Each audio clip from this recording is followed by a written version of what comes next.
Hello everyone, welcome to Rose and Carter Do the JOB on Wednesday. It's Territory Day and Bully Boy's pick of Maple Leaf Wrestling. Like, we've watched a load of those house shows from the Maple Leaf Garden, haven't we? And it's always good stuff, but that was like the WWF times of Maple Leaf Wrestling. So this is kind of like the first time I've really properly watched the sort of NWA kind of era for me. All right, okay. Odd match or two, but never sort of as in depth as this. Like, yeah. Any reason why you picked it, or just because it's something that you like? I think I've seen, quite like you say, I've seen a lot of Maple Leaf just from house shows. Because when we skip through YouTube, we'll see like fucking Maple Leaf or Philly or what MSG or whatever. So, you know, we've obviously come across the house shows and stuff. And I thought we'll do it because I know that it's something that we'll enjoy. Like, I'm pretty confident that, you know, when I chose it, that we'll both enjoy whatever we come across because it is pretty everything I've seen. Yeah, it was about it. I really enjoyed it. I did. Yeah.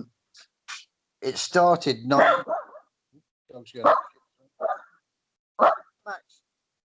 It started 1930 until 1986, so a fair old stretch.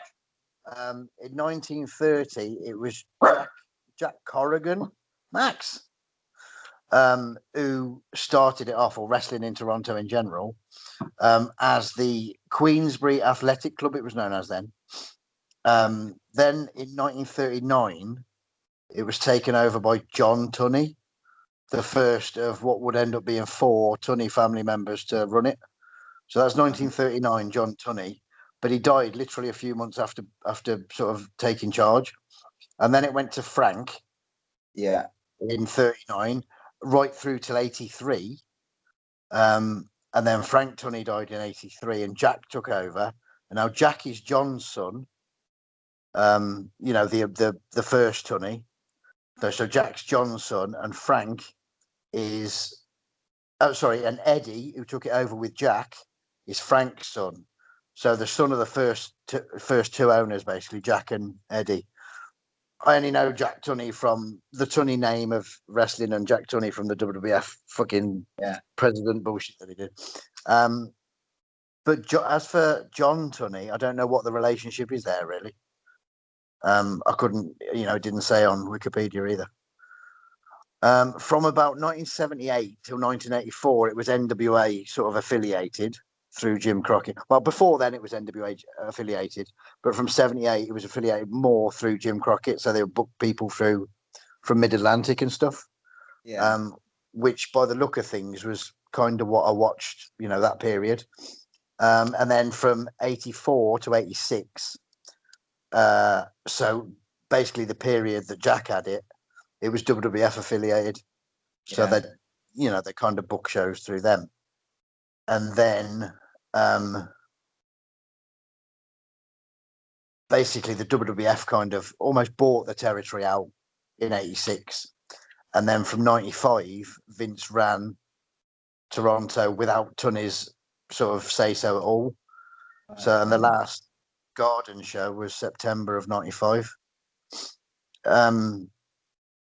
Championships, there's some right odd ones, right? Fucking fascinate me, championships do.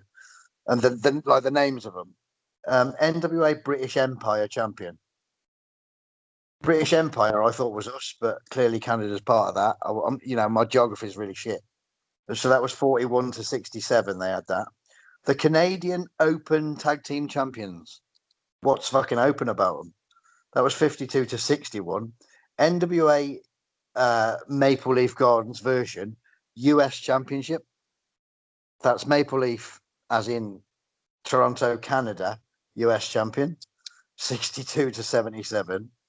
International tag, Canadian, finally we're making sense, 78 to 84.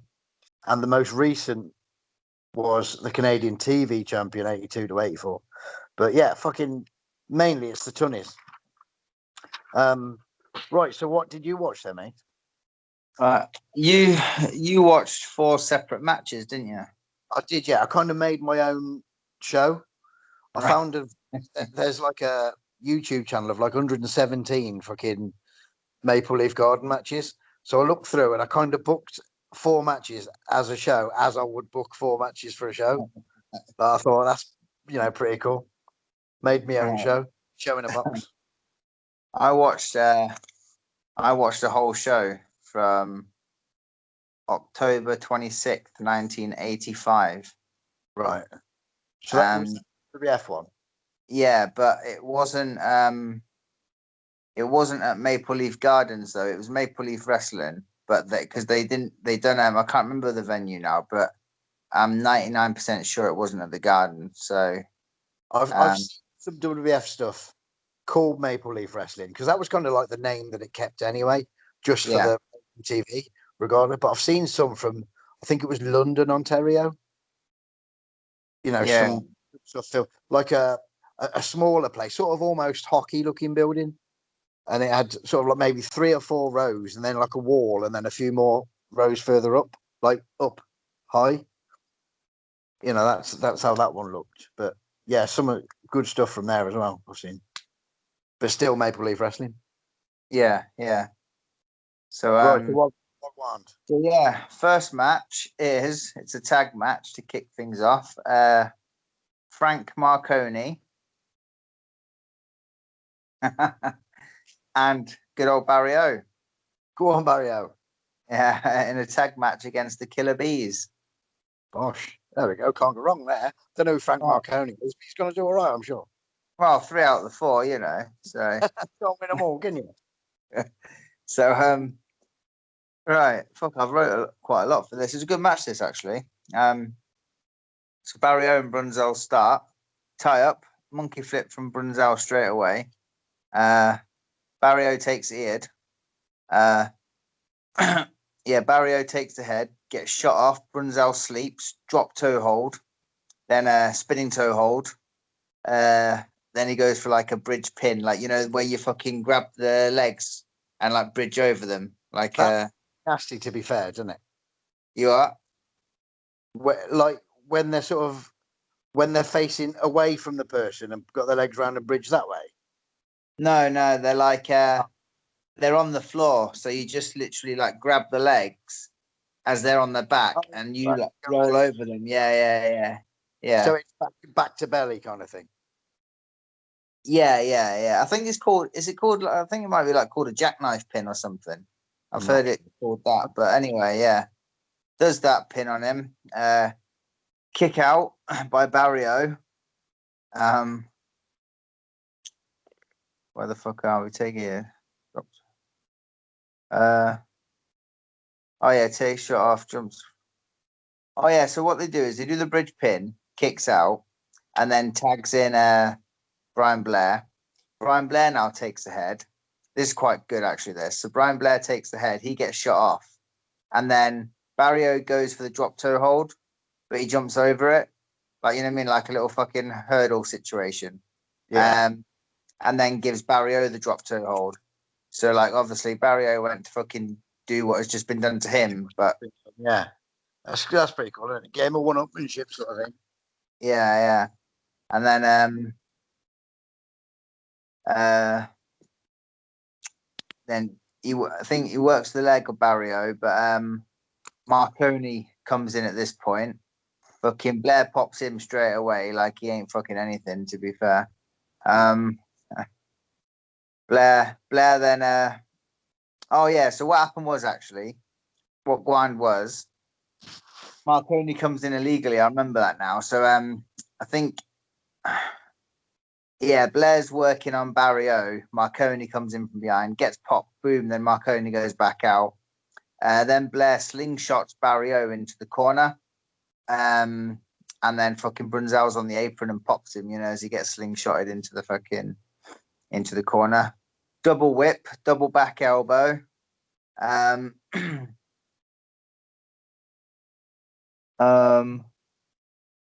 there's a little eye rake for a little cut off. This is quite funny actually, because Marconi's only been in once, and that was illegally, and he got popped on the fucking chin, then went back out.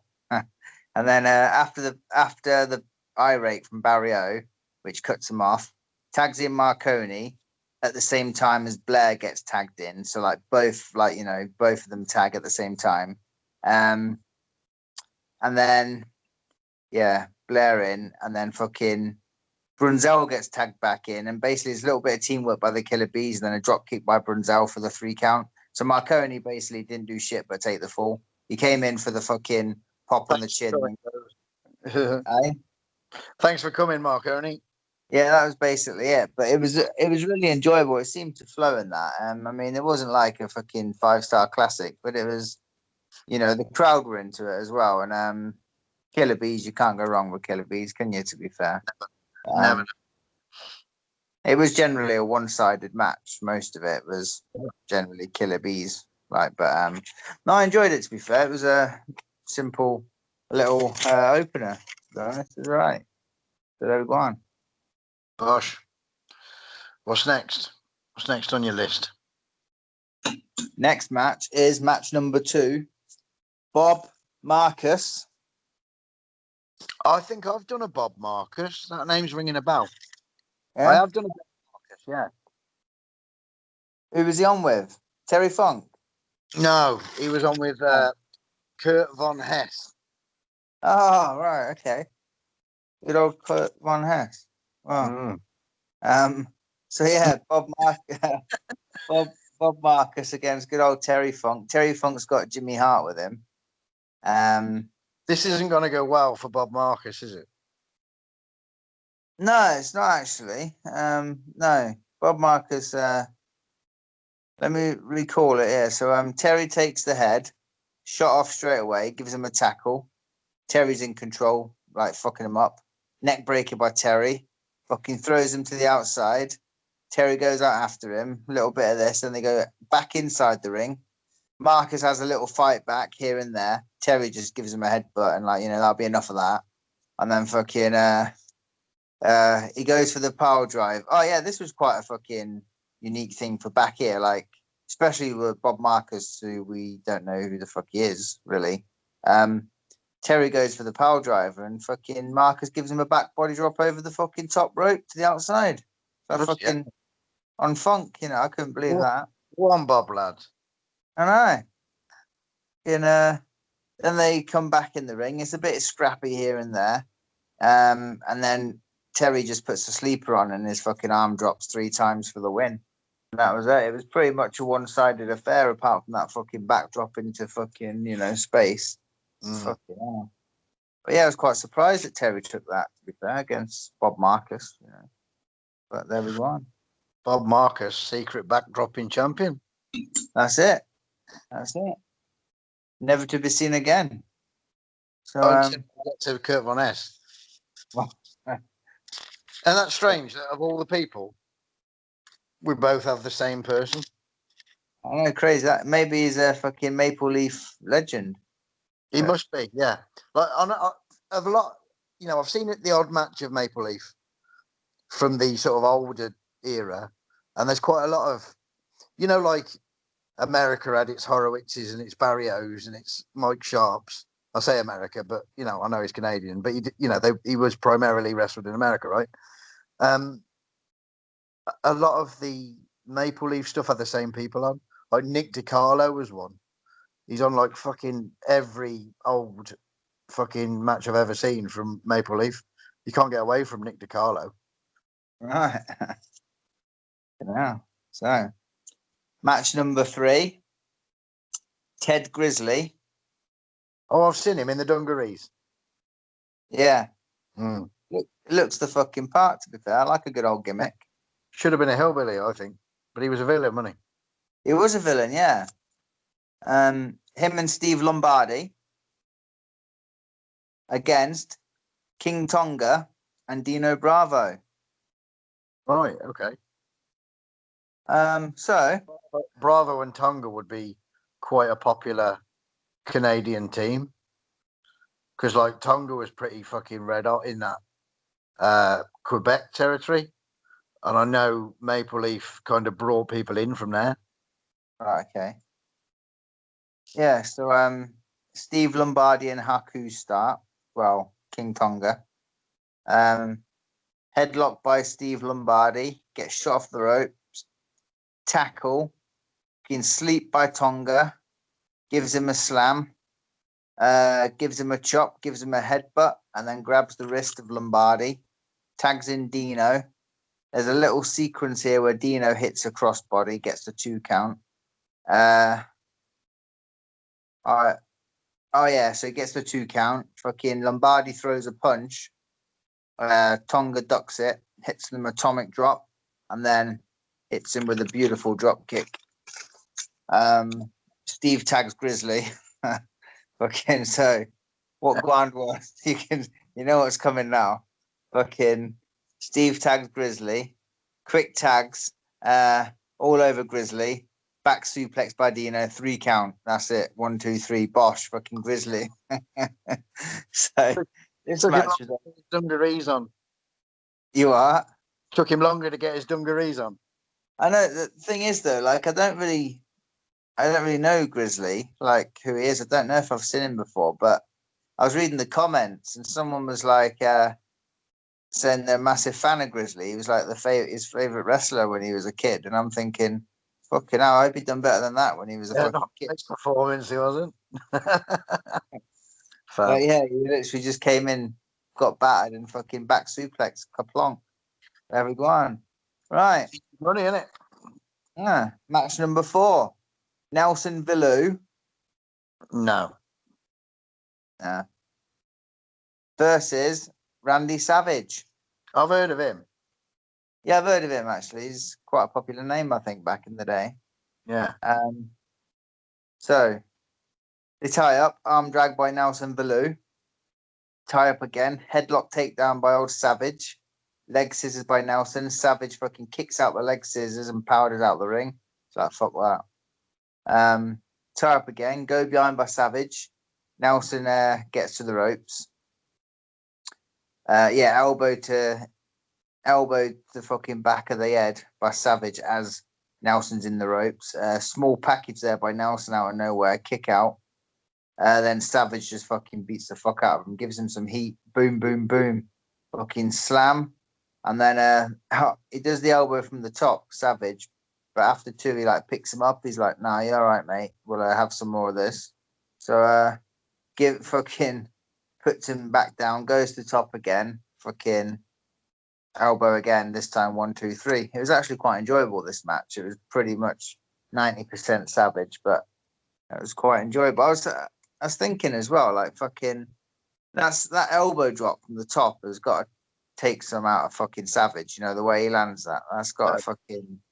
And like I was thinking at WrestleMania when he'd done fucking loads, didn't he, on like Warrior?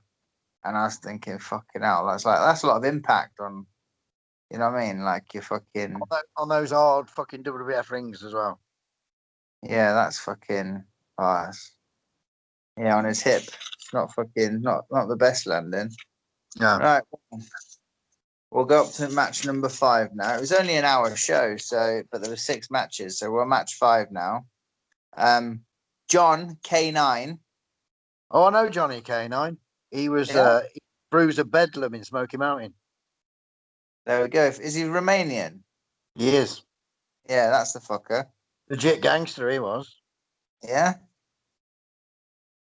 Wow. He's on with Pedro Morales. Yeah. Right. I'll try to remember this fucker because I didn't really. Cornette loved Johnny K9. Yeah. In fact, now you mention it, that name rings a bell. Yeah, Cornette changed his name to Bruiser Bedlam just to, because he didn't like Johnny K9 as a name, but he did really well in Smoky Mountain. Oh. Beat Savage on a Smoky Mountain show. Did he? Yeah. Yeah. There we go on. So they get Guan in, tie up. There's a fucking pattern setting in here. Tie up, takes the ear. Shot off. He shot off and runs into a slam by Morales. Morales then takes the head. Morales is shot off, tackles him, slams him, and then K9 powders out the ring. Morales is in control pretty much. Puts the hammerlock on K9. K9 gets to the ropes. A few strikes back and forth. Boom, boom, boom, boom. Then Morales gets in control again and hits a fucking massive backbreaker on a K9 for the 3. So he kind of dropped him out pretty fucking quickly there, to be fair. But it was all right. Bit simple, nothing to it. But yeah, it was quite enjoyable. But the Maple Leaf crowd they're a decent crowd. They, I think they're there for the wrestling. They're proper They wrestling. seem sort of quite traditional, that kind of like the charismatic kind of characters from what I watched. Certain things got bigger pops than others. Right, Do you know what I mean? In all 4 of them, they're all the same. So yeah, but always are, aren't they? Regardless. Mm. Here we go on. Match 6, the main event. We got Mike Sharp. Main event anywhere in the world.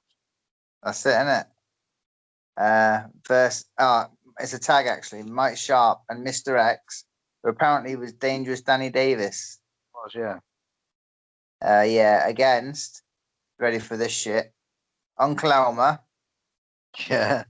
and Cousin Junior. Fucking hell. Not so much of it. I'd rather see Mike Sharp against Mr. X. I do like some fucking hillbillies though. I do. I thought it was Hillbilly Jim because they're coming out to his music, and I was like, oh, it's Hillbilly Jim, but they did mention Hillbilly Jim on commentary, saying he's like, he's their buddy, any. So, yeah. I mean, fucking terrible, but the gimmick always got over, didn't it? Still does. Yeah, I love a good farmers type, hillbilly type gimmick, So yeah, I did put here actually the first line: the faces are over as fuck. They're in the ring, and fucking Cousin Junior. I don't know if he's fucking doing some sort of like line dancing shit or he's having a fucking stroke. It's one or the other. But he's fucking in there, and he's fucking. The crowd are loving him. The crowd are fucking like. He's just in there doing his fucking dancing and shit, looking a bit fucking odd. But the crowd are way behind, like right behind Cousin Junior, So they ain't even done fuck all, and the crowd are going wild. So obviously they're over as fuck, aren't they? They ain't got to fucking wrestle. So Mr. X and Junior start. Fucking first part of the match is a fucking full Nelson by Mr. X. Tie up full Nelson, boom. Fucking takes him over to Sharp. Sharp goes to nail him. He ducks and nails Mr. X. Plonk.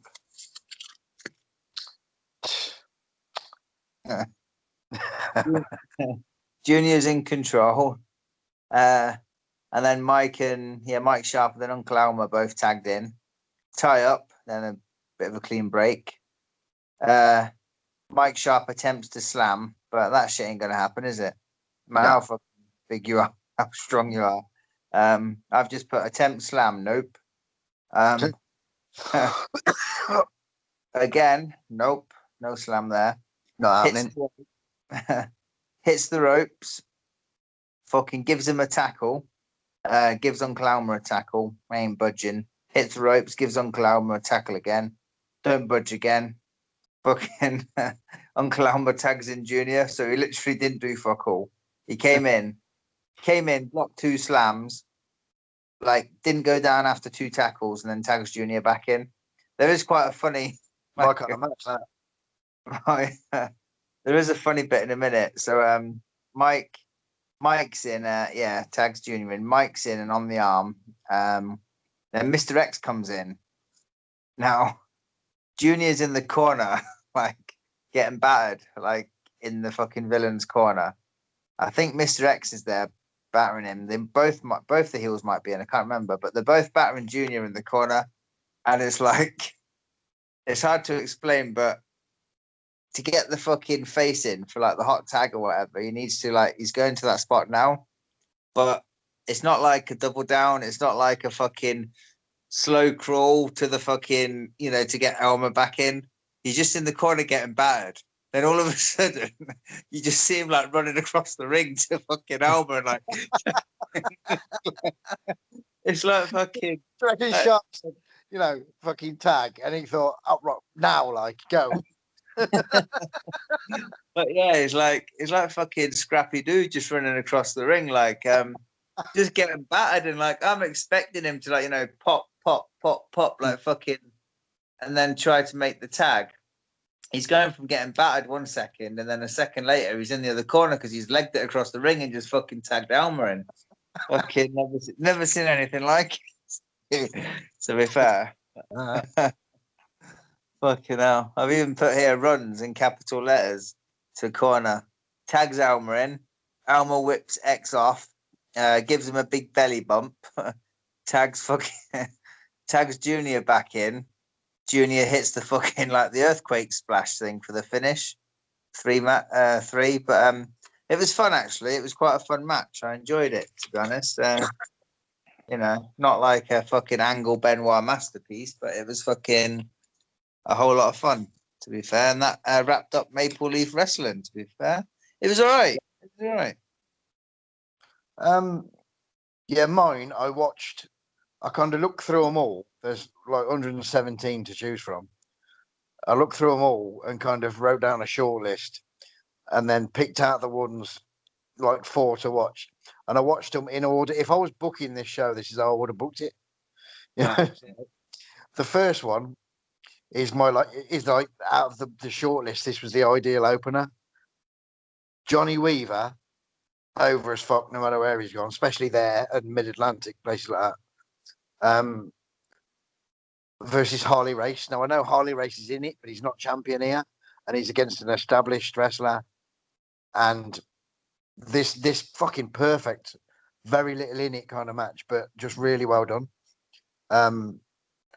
They're proper putting Harley Race over, 6 times world champion, but Johnny Weaver's the biggest threat that Harley Race has had since he lost his championship. He's just been wrestling young people, inexperienced, yada yada. Terry Yorkston's the ref, which ref does a lot of these. So start, Weaver takes the head. Funny you should mention it. Shut off. Not yet, no. He walks up the ropes for an headlock takeover. All right. Proper nice. Then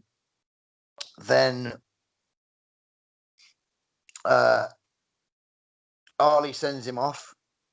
Harley tries to hip toss him, switch it.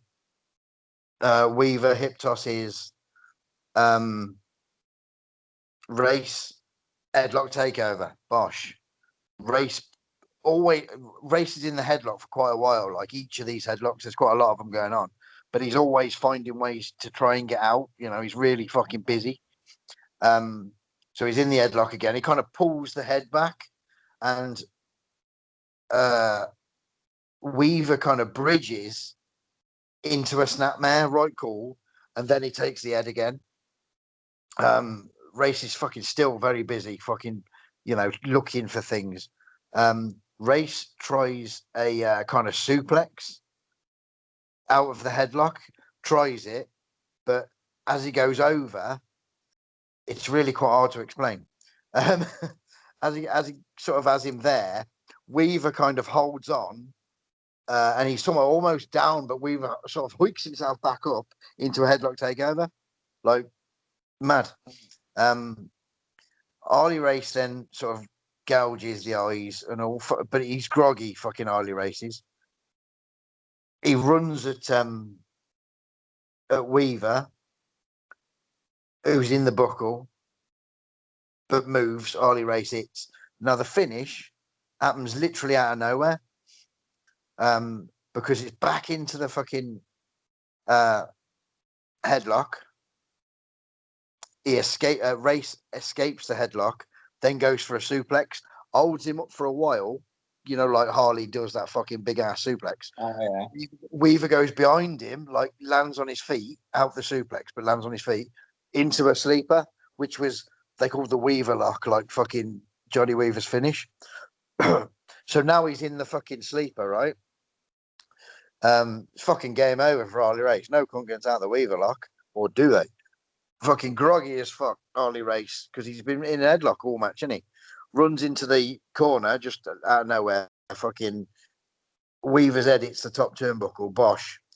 And really, the finish is a crossbody, but it's not really that high, or it's more of a tackle, but they call it a crossbody on the telly. It was like it was a tackle, but kind of Harley Race was at an angle whilst he did it. But that was the finish, like fucking Weaver at the corner, and then this crossbody thing.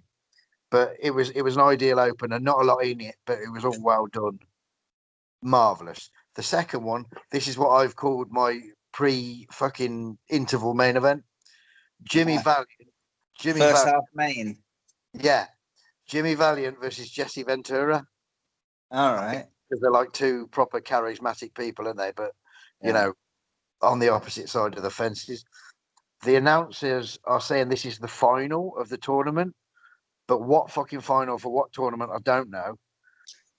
It says that Jimmy Valiant had it hard to get through to this final, but it didn't say who he beat or anything. But Jesse Ventura has already beaten Johnny Weaver and Mike Rotunda. During the introductions, they say there's two referees for this. Terry Yorkston outside the ring and Tommy Young inside the ring. Why the fuck? I don't know. It was never explained. Anyway, arm exchanges early on. Valiant gets the better of it. Jesse puts Valiant on his shoulders whilst he's got his arm, and sort of sits him on the top of the top turnbuckle, and then just fucking pounds him for a good stretch of time. Sends Ventura, sends Valiant to the buckle. Jesse runs in, and hits the corner. Valiant then misses the charge, and then there's more heat on. A big long ass bear rug, but fuck me, Valiant's selling taste, and he's all over the place, and he's fucking dancing, trying to get out, and then he's fucking down again. He's dancing, he's fucking loving it. It's fucking easy, isn't it? Stay in a bear all day, wouldn't you?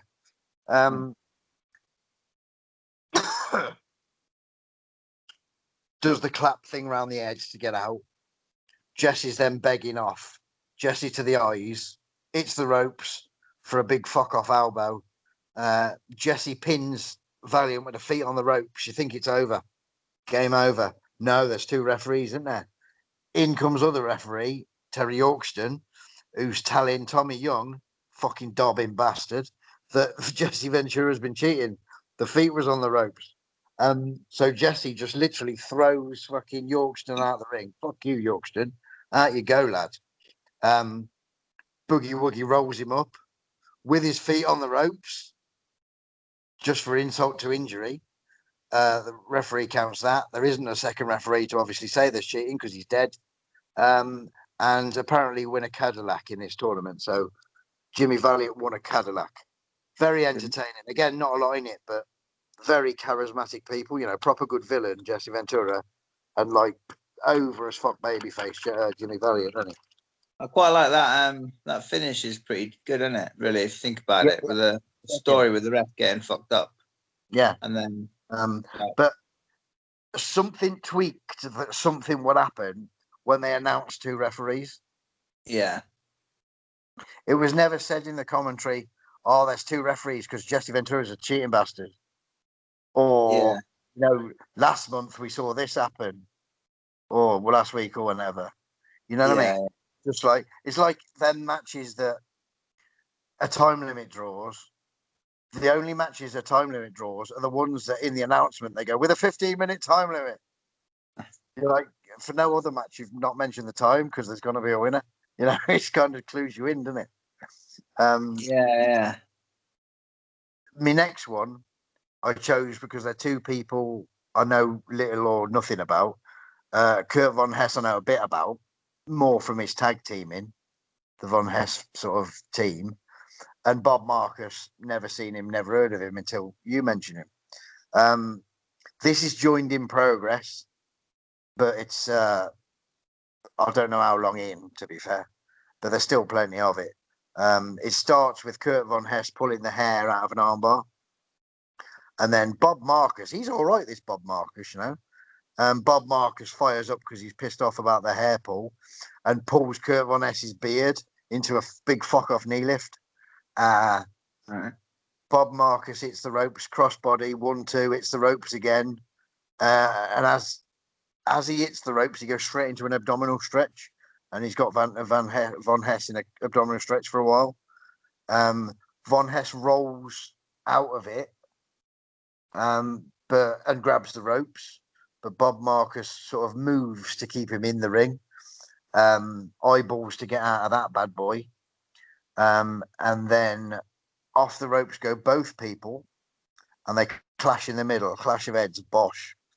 Kurt Von Hess is up first. He goes for an elbow and misses. Bob Marcus goes for an elbow and misses. Bob Marcus with a small package. Von Hess is like, nah, fuck off. Takes the leg. Works the leg for a little bit. Bob Marcus, out of the leg lock, applies like a body scissors from behind and rolls him around the ring, very much like one of the Guerreros used to do for a finish. Used to roll them around and then pin them into a pinning combination, but he kicks out of that bad boy and takes the leg again. They announce then there's 30 seconds to go. Bob Marcus up and slams Von Hess, 15 seconds to go, and they're kind of rolling around the ring, battering each other. Very competitive, time limit draw, 15-minute time limit. But it was very competitive, especially towards the end. You knew it was going to be a draw when they're all trying to get fucking pins on each other. But, it was good, that. Bob Marcus, I ain't going to knock him. And Von Hess, I've seen ICW. Oh, no, was it IWA? That IWA? The old in the 70s. Right, There a lot. Right, now my main event, I've chosen a tag match because, it's main, isn't it? Got to put the tag on in the old days. That's it. The Grapplers versus Pistol Pez Whatley and Vinny Valentino. Don't really know Vinny Valentino, but he had no shoes on. And the Grapplers, fuck me, they're good. They are fucking fabulous. And Pez is Pez, he's fucking brilliant. So right from the start, grapplers, I don't know one grappler from another. You know what I mean? Both silver mask, both black tights. You watched one of the grapplers the other day, didn't you? In one of your singles matches. Somewhere. Yeah, what was that on? But you said he was fucking brilliant then. Yeah, we do we do 3 of these a fucking week. It's hard to remember what the fuck which was which. Who was where. Trying to remember just remember the name, and I remember you saying how good they were. Yeah. That was another reason why I chose this, to be fair. So Grappler takes Vinny Valentino's head. Stranger should mention it. Off goes Valentino off the ropes. Tackle, fucking leap, another leap. 2 drop kicks from Vinny Valentino. Out goes the Grappler. Fucking place pops like fuck. It's blown. Boom. Fucking roofs come off. The other Grappler gets in. Vinny Valentino says to Tommy Young, the referee, fuck off, that's the other one. And Young makes him go out. So the other one gets back in. And then Valentino takes his head over to Pistol Pez, who comes in all fucking dancing and jabbing and fucking all sorts. He's proper Dusty Rhodes in it in there. Posting, G comes out and he's met with a Pez Whatley clothesline. G tags straight off then. In comes the other grappler who cuts Pez off. And then there's a quick double team, a double fucking bit of a gang up in the corner on Pez. Backdrop on Pez, chin lock, which he sort of punches out of, but he soon gets pulled back into the chin lock.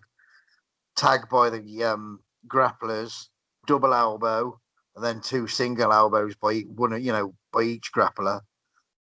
Pez is like fucking Ricky Morton, to be fair, though. His stallion's cracking. Pez gets lined, then he gets backdropped again, and the grapplers tag in for a double atomic drop, pal. Fucking grapplers call Vinny Valentino in, but the grapplers do the switch. They've already teased it, that they've noticed the fucking. A lot of times, if the fucking villain sees them, they'll let it happen, won't they? There's been a switch before when the other one got in, but he didn't notice it. But Villain Valentino said it was the other one. It was actually the other one, and he got him out. I never really thought about this too much until I watched this. But that made I was thinking strange. You just fucking let him out. But now they're doing the switch and they're getting away with it because the referee didn't see it, and Vinny Valentino can't say for sure because he's tied up with the referee. You know what I mean? It's adding insult to injury almost, isn't it? Like, so yeah, so they've done the switch proper fucking good. Place is going ape shit. Vinny Valent, the one grappler then walks to like the neutral corner, says "fuck you, Vinny Valentino." So he's on the apron and walks to the other neutral corner. The referee's trying to push Valentino back because they always push the baby faces back, right? And then there's another switch, fucking boom. Not the same kind of switch, is it? Because they're not coming in the ring. They're doing it on the apron, which I think is pretty cool. Pez is getting nailed in the corner, another elbow and a chin lock after a snapmare. The crowd are fucking red hot. Pez to his feet, turns it into a top wrist lock. And then the grappler sort of reaches for the tag whilst he's in the top wrist lock, just about to go over. The other one comes in, cuts him off, pal. Chin lock on again by the second grappler this time. Pez up, elbow to the belly, backdrop. And then Pez, he's all over the place now. Fucking double noggin knocker. Both of them are in, getting fucking bounced around the shop. It's still not tagged yet though. One of them cuts him off. The other one gets out off the rope. Sunset flip from Pez. Just the two off the rope again. He ducks the clothesline and comes back with a massive fuck off headbutt. And then a big dive to tag Vinny Valentino in. Vinny comes in going ape shit on everyone. All four are in. Pez tries to unmask one of the grapplers while the other one's drop kicking the fuck out of the other. Vinny's drop kicking the fuck out of the other. Tommy Young's fucking lost his shit now. He's fucking in the middle going, oh, I don't know what the fuck's going on. The grappler then fucking cuts Vinny off with he loads his boot, you know, that fucking tap that the old boys do to load the boot. And he sort of swings the boot at Pez. Pez catches it, spins it round, atomic drop straight into a Vinny Valentino drop kick. It's got to be fucking game over here, isn't it? No. Pez then goes for the fucking grappler's boot. He's fucking undoing the laces, pulls the boot off, throws it to Vinny Valentino. Vinny Valentino's got it, but the other grappler's there, and they're like proper struggling over this fucking loaded boot. Vinny Valentino finally gets the fucking boot. The other grappler's like, no, fuck off. Oh, by the way, Pez has got a limiter like fucked off now. Like he got cut off and fucked off out of the ring, so nothing he can do about it. The other grappler's not, nah, fuck me, don't fucking hit me with this boot. To which grappler that isn't involved, up the top, off the top rope, fucking pow on the back of Vinny Valentino. Game over. 18 minutes and 9 seconds was the time of the fall. Fucking fabulous. What a fucking one of the best fucking, not superstar name tags I've ever seen. Fucking the place for an ape shit for the simplest of things, but they were the simplest of things done so well, like the fucking finding the switch, like the switches from outside the ring doing the things on the apron, and the finish was like it was complicated to explain, but so fucking simple to watch. It all just made sense, and like to make a star out of Vinny Valentino that I've never heard of, and just fucking brilliant. It's just all fucking great. Sexed it each, but I fucking loved all of them. Cracking. Good place. Right. Next week's my fucking territory pick, innit? So I'm going to a country we've never been. 1990, Steve Rickard, who was the NWA New Zealand promoter, tried to kind of recreate his big time that he was in 1983. Yeah, he did a new show, the main event. All right. On the Mat was his original show, like in the early 80s, or maybe even before that, to be fair, but it's such stuff I've seen from the early 80s. But he tried to sort of bring it back because the popularity of the WBF in New Zealand at that time was fucking rife, like it was everywhere in 1990, wasn't it? So he wanted to sort of cash in on that kind of shares. They only did 11 shows because it didn't quite go to plan. But, it's all right. It's got some good ones on it. The Nasty Boys are on it and fucking... I heard of I heard of him in Brett's book. He mentioned Steve Rickard. I never heard of him before. Right. Because he went over there before he went to WWF, back in when it was like the 80s, early 80s maybe. And didn't pan out for him, but he said he fucking loved Steve Rickard though. Like, said he was a fucking great guy. So I never heard of him. But he clearly did well in the sort of New Zealand, Australia area. Yeah, there's only 11 shows to choose from. So, but no, So- I've seen them before, and they're not as bad. Like the crowds are shit, but it's hard to compete when you're fighting against the WWF, innit? oh yeah. You know, I think the story was like, you know, WWF started on Channel 2 or whatever the fuck. Channel 3 was looking for wrestling, but they couldn't have the WWF because they were there.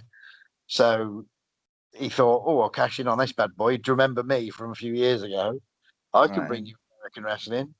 And then he sort of associated himself with Florida and had like Lou Perez and fucking the Terminator, you know, Animal's brother, the other one that isn't laryngitis. Yeah. You know, the Nasty Boys and fucking like established wrestlers, but not your WWF fucking superstar names. He tried. Oh, Curtis Hughes, he's on some. All right, okay. He tried. He had a go. And also, I think at the same time as recording these, like the WWF had just been there on tour. Right. So what year is this from? 90. 90. Yeah. Main Event Wrestling New Zealand. I'll put into YouTube to find it. So is it like a different company than the one he had before then? He like reopened like. I mean, I'm not sure the other one had a name. It was just like NWA Wrestling, isn't it? In New Zealand. But the TV show was called On the Mat. His original one. Yeah, and this promotion really doesn't have a name in the same way, but the TV show is called The Main Event. Right, okay, yeah. Yeah, it's only like 40 odd minute episodes. Could be less than that, to be fair. But no, it's all right. It's all right. It's not bad. It's watchable. Yeah, so that's next week. What we're doing Monday, Friday is Tag Team Battle Royals. And Monday is Mr. Wonderful. Bosh. Happy days. Looking forward to Mr. Wonderful, to be fair. Will be good. Right, see you then.